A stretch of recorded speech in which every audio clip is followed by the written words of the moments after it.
Even جو لوگ یہ دعوے کرتے ہیں ان کے اپنے بھی نہیں ہیں. علامہ خادم حسین رضوی صاحب کے متعلق ایک بات اس طرح کی ہے کہ ان کو میں نے جو قریبی لوگ دیکھے یا جو لوگ ان سے جن کی ملاقات ہوئی اور میری ان لوگوں سے ملاقات ہوئی جن کی علامہ خادم حسین رضوی صاحب سے جو ہے وہ بالمشافہ جو ملاقات ہوئی، تو انہوں نے مجھے بتایا کہ وہ انتہائی سادہ طبیعت کے تھے، اور بعد میں جن لوگوں نے ان کے انٹرویوز وغیرہ بھی کیے تو باقاعدہ دکھایا گیا کہ ان کا گھر مطلب، اور پیچھے وہ جس علاقے سے تھے وہاں بھی ایک ٹرنک ان کے دو چار پڑے ہوئے تھے جسٹ.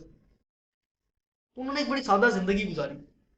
میں اب بیسیکلی جو بات کرنے جا رہا ہوں یہ کرنا چاہ رہا ہوں کہ میرا تعلق جو ہے وہ فقہ جعفریہ کے ساتھ ہے. آپ تحریک لبیک والے شہر مجھے ویسے ہی قبول نہ کریں. میری نوجوان نسل جو ہے وہ موسٹلی طور کے اوپر جو ووٹ کاسٹ کرے گی وہ عمران خان کے ساتھ موجود ہے کہ وہ عمران خان کی طرف ہے.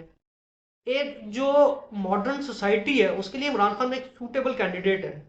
آپ جس طرف دنیا جا رہی ہے اس دنیا کے ساتھ اگر آپ میچ کر سکتے ہیں تو وہ عمران خان ہے جو آپ کو میچ کریں گے. لیکن اگر آپ نے ایک اسلامی ریاست بنانی ہے تو اس کے لیے تحریک لبیک موجود ہے. یہ وہ جماعت ہے جو کہ یہ بیانیہ کریٹ کر رہی ہے کہ وہ اسلامی نظام جو ہے قائم کرے گی. میں فقہ جعفریہ سے ہونے کے باوجود بھی میں اس چیز کی درخواست کرتا ہوں کہ اگر آپ اسلامی ریاست بنانا چاہتے ہیں اور آپ کی یہ خواہش ہے آپ ایک سروے کروائیں، یا میں خود ہی ایک چلیں یوٹیوب کے اوپر ہم سروے کر لیتے ہیں کہ آپ اپنی رائے دیجئے یوٹیوب کے اوپر کہ کتنے لوگ ایسے ہیں کہ جو یہ چاہتے ہیں کہ پاکستان ایک اسلامی ریاست بنے اور یہاں پہ خدا کا دین غالب ہے. تو میرا خیال سے شاید 80 سے 85% لوگ ایسے ہوں گے جو یہ چیز کہیں گے کہ جی ایک اسلامی ریاست بننی چاہیے پاکستان، یہاں پہ اللہ کا دین جو غالب آنا چاہیے. تو اس کی پریکٹیکل کنڈیشن کیا ہوگی، پریکٹس اس کی کس طرح سے کر سکتے ہیں؟ اسی طرح سے کر سکتے ہیں کہ جس ٹائم ووٹ کاسٹ ہو تو ہم ایک اس جماعت کو ووٹ ڈالیں جو یہ بیانیہ لے کے آئے کہ ہم خدا کا دین جو وہ نافذ کریں گے. دیکھیں اگر عمران خان یا نواز شریف یا آصف زرداری اقتدار میں آتے ہیں میں ان سے یہ مطالبہ نہیں کر سکتا کہ آپ اس پاکستان کو ایک اسلامی ریاست بنائیں، کیوں؟ ان کی جماعت کا یہ منشور ہی نہیں ہے. لیکن جب یہ جماعت اقتدار کے اندر آئے گی تو میں ان کو فورسفلی یہ کہہ سکتا ہوں کہ جی آپ اسلام کو نافذ کریں، آپ اس کے لیے کچھ بھی ایفرٹس کریں. آپ کو اگر مکتبہ فکر نہیں ملتا آپ تمام مکاتب فکر کے علماء کو بٹھائیں اور ایک کوئی وے آؤٹ نکالیں جس سے اسلامی ریاست جو قائم ہو. اس وجہ سے میں آج اعلان کرتا ہوں کہ اگر تو مجھے تحریک لبیک کی طرف سے، یہ میرا کام تھا جو میں نے کر دیا، میں چل کے ان کے پاس نہیں جا سکتا. ان کی طرف سے آپ کو دعوت آئے گی تو میں 100% کھڑا ہوں کہ میں تحریک لبیک کو جوائن کرنے کے لیے ریڈی ہوں. اس کی وجہ یہ ہے کہ انہوں نے ایک بیانیہ کھڑا کیا ختم نبوت کا. میں نے پوری جو میں نے اپنی جو مطلب ایک مطالعہ کیا ہے کہ کیا جتنے بھی ہمارے مسلمانوں کے فرقے ہیں یا آپس میں بیٹھ سکتے ہیں.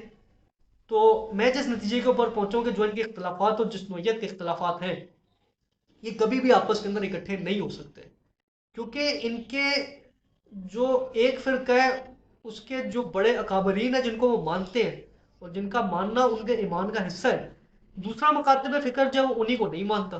تو کیا وہ آپس میں بیٹھ سکیں گے؟ کبھی نہیں بیٹھ سکتے، ایسا پاسبل ہی نہیں ہے.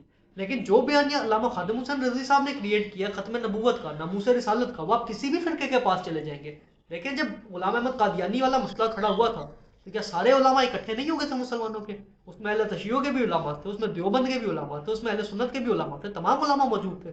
تو یہی ایک نعرہ ختم نبوت کا جس کی بنیاد بنا کے تمام مکاتب فکر کی جو ایسے لوگ جو کہ چاہتے ہیں کہ اسلامی ریاست قائم ہو وہ اکٹھے ہو سکتے ہیں، اور اکٹھے ہونے کے بعد جو ہے وہ اس چیز کو ایک بیانیہ بنا کے ووٹ بینک اکٹھا کر سکتے ہیں. اور جب ایک ووٹ بینک اکٹھا ہو جائے گا، اگر یہ جماعت اقتدار کے اندر نہیں بھی آتی تو ایک پریشر گروپ بن سکتی ہے کہ جو کہ موجودہ حکومت ہے، جب آپ کے پاس 30-40 سیٹیں موجود ہوں گی تو آپ اپنا بیانیہ اور آپ اپنی چیز جو سامنے رکھ سکتے ہیں کہ جی آپ یہ اسلامی قانون جو نافذ کریں، اگر نہیں کریں گے تو ہم اپنی سیٹیں لے کے اسمبلی سے واک آؤٹ کر رہے ہیں.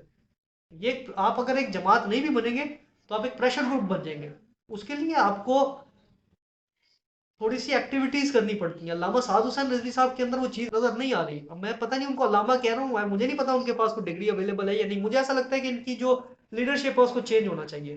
اس کے اندر آپ، میرا تو ویسے مشورہ یہ کہ اگر میں ایک کہہ رہا ہوں کہ جی میں تحریک لبیک کو جوائن کرنے کے لیے ریڈی ہوں، ایک شاید ایک نیو چینج ہوگا کہ ایک ایسا شخص جو کہ فقہ جعفریہ سے تعلق رکھتا ہے، میں اپنے تمام عقائد کے ساتھ آپ کو جوائن کرنے کے لیے ریڈی ہو رہا ہوں کہ ہاں جی ہم اسلام کی بات کریں گے، ہم ختم نبوت کی بات کریں گے. میرے اپنے عقائد کیا ہیں، میں کیا سوچتا ہوں، وہ ایک علیحدہ چیز ہے. ٹھیک ہے؟ میں یہ سمجھتا ہوں کہ اسلامی ریاست بننی چاہیے، اس کے نقصان کیا ہیں، اس کے فائدے کیا ہیں، وہ تو ایک بالکل الگ چیز ہے. لیکن ہم پاکستان کے اندر پیدا ہوئے، ہم اس چیز کی کوشش تو کر سکتے ہیں. ہاں پھر اس کے اندر ایک چیز یہ ہے کہ ہمارے پاس ایک گاندھی اسکول آف تھاٹ بھی موجود ہے جو کہ ایک علیحدہ اسلامی ریاست کا تصور دیتا ہے. تو کیا ہم ان لوگوں کو بٹھا کے کوئی ایسا نظام کریٹ کر سکتے ہیں؟ اصل مقصد تو یہ ہے کہ ہم نے اسلام کو نافذ کرنا ہے. جب اسلام نافذ ہو جائے گا تو اس کے اندر پھر مقصد یہ ہوگا کہ جو اب مختلف قسم کے اوپر ہمارے جو خاکے وغیرہ بنتے ہیں توہین رسالت کے اور جو اسلام کے قرآن کے جلایا جاتا ہے، ہم نے بیسیکلی اس انڈیویجول لیول کے اوپر اس طرح سے دیکھیں. یہاں پہ بہت سے لوگ موجود ہیں جو کہ 5 وقت کی نماز پڑھ رہے ہیں اور وہ اسلام کی پریکٹس بھی کر رہے ہیں، رمضان کے اندر روزے بھی رکھ رہے ہیں. کولیکٹیولی ایک اسلام جو ہے وہ ایک اسلامی ریاست وجود کے اندر نہیں آ رہی کہ ایک ایسی کوئی لیڈرشپ نہیں مسلم امہ کو مل رہی. آپ اگر اقتدار کے اندر آتے ہیں شاید پاکستان اس اسٹیج کے اوپر پہنچ جائے جہاں پہ ایک اسلامی بلاک جو ہے وہ قائم ہو جائے آپ کے ذریعے. اس کے اندر ایسے بھی لوگ موجود ہوں گے جو کافی پڑھے لکھے لوگ ہوں گے جو آ کے ان چیزوں کو سنبھالیں. کیونکہ علامہ خادم حسین رضی صاحب سے ایک انٹرویو کے اندر جب پوچھا گیا تھا تو انہوں نے کہا تھا کہ جی ہم نے تو اقتدار نہیں لینا، ہم نے تو جسٹ پیچھے بیٹھنا ہے، ہم پیچھے بیٹھ کے گائیڈ کریں گے جی یہ کریں یہ کریں یہ کریں. تو وہ آپ اگر جسٹ ایک پریشر گروپ بن جائے 30-40 سیٹوں کا اپنا ووٹ بینک کریٹ کر لیں تو اسی طرح ہو سکتا ہے کہ آپ دوسرے مکاتب فکر کے لوگوں کو بھی اپنے ساتھ ایڈ کرنا شروع کریں. اور جب آپ ایڈ کریں گے تو انشاءاللہ لوگ آپ کے ساتھ جڑنا شروع ہو جائیں گے. اور یہ علامہ سعد حسین رضی صاحب کو یا تو اپنی اپروچ چینج کرنی چاہیے ورنہ پھر لیڈرشپ سے ریزائن کر کے لیڈرشپ کسی اور کے ہاتھ میں دینی چاہیے. یہ ایک میسج ہے میرا. اور تحریک لبیک والوں کو میرا پیغام یہی ہے کہ شاید کیونکہ ووٹ بتانا جو جرم ہے کہ آپ کس کو ووٹ کاسٹ کریں گے، لیکن میری ہمدردیاں جو ہے سب تحریک لبیک والوں کے ساتھ موجود ہے.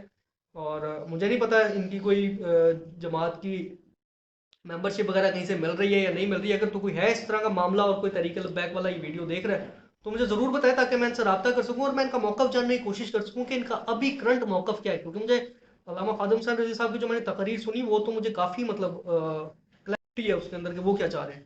بٹ ابھی ان کا موقف کیا چل رہا ہے اور یہ کس چیز کے اوپر کام کر رہے ہیں منشور کے اوپر، تاکہ وہ چیز پتہ چلے تو میں پھر دیکھوں اگر یہ میرے لیے چیز موضوع ہے اور مجھے لگتا ہے کہ یہ لوگ کہیں آگے جا سکتے ہیں تو میں ان کی پارٹی کو جوائن کرنے کے بارے میں سوچوں. Thank you so much. Allah